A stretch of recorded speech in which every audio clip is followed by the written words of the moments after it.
kalian baik-baik dan sehat selalu ya. Oh iya, kalian udah pada tahu belum pada video ini aku mau membahas tentang apa?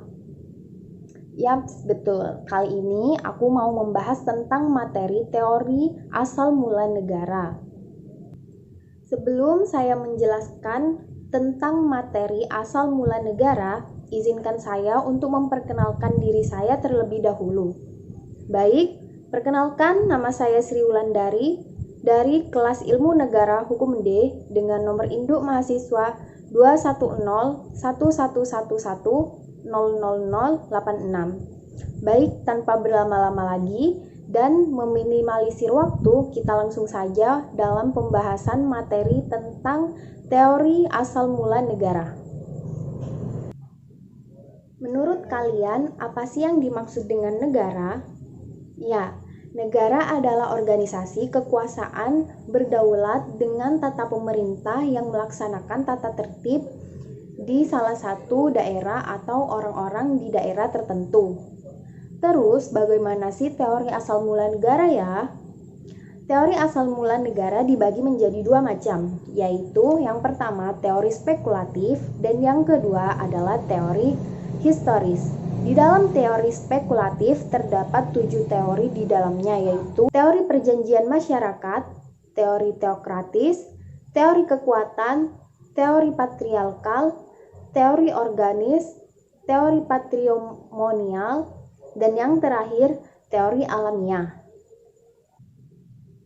Teori perjanjian masyarakat. Teori perjanjian masyarakat juga dikenal sebagai teori kontrak sosial. Teori kontrak sosial menganggap perjanjian sebagai negara dan masyarakat.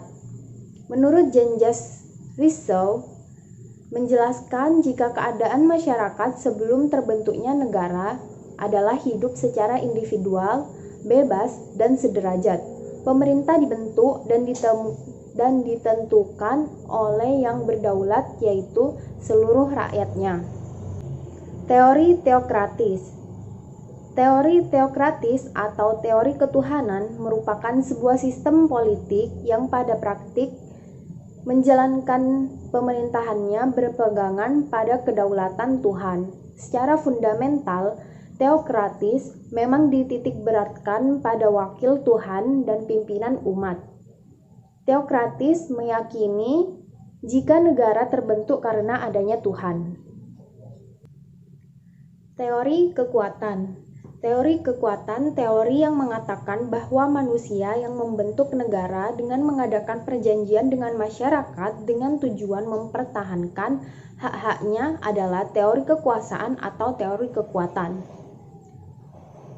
Teori ini juga berpokok pangkal pada manusia dalam keadaan bebas atau manusia in abstracto.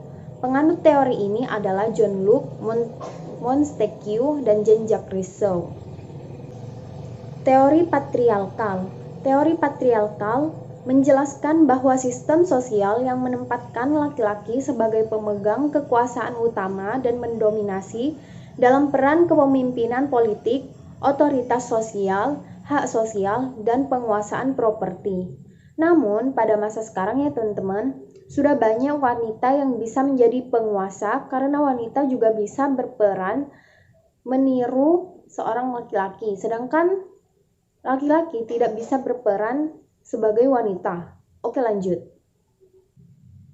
Teori organis. Teori organis, negara dipersamakan dengan organisme hidup, manusia atau bintang. Individu yang merupakan komponen-komponen negara dipandang sebagai sel-sel makhluk hidup. Kehidupan korporal dari negara dapat disamakan dengan tulang-tulang manusia. Undang-undang sebagai urat syaraf, raja atau kaisar sebagai kepala, serta para individu sebagai dagingnya. Penganut ini adalah Nicholas dan J.W. Schelling. Teori patrimonial. Teori patrimonial adalah patrimonial, berasal dari istilah patrimonium yang artinya hak milik. Karena raja memiliki hak milik terhadap daerahnya, maka dari itu semua penduduk yang ada di daerahnya harus tunduk kepada raja. Teori alamiah. Teori alamiah merupakan teori yang terakhir, teori asal mula negara, yang menyatakan bahwa negara merupakan ciptaan alam karena manusia tidak dapat dipisahkan dari negara untuk mempertahankan kelangsungan hidup masyarakat secara alam. Manusia merupakan makhluk politik yang hanya bisa memenuhi tujuan hidupnya dengan negara. Teori historis. Teori historis merupakan teori kedua yang menitikberatkan pada proses perkembangan perekonomian masyarakat mulai dari tahap prasejarah hingga tahap industri. Masyarakat dunia dan masyarakat berkonsumsi tinggi, bahwa lembaga-lembaga sosial tidak dibuat, tapi tumbuh secara evolusioner sesuai dengan kebutuhan-kebutuhan masyarakat.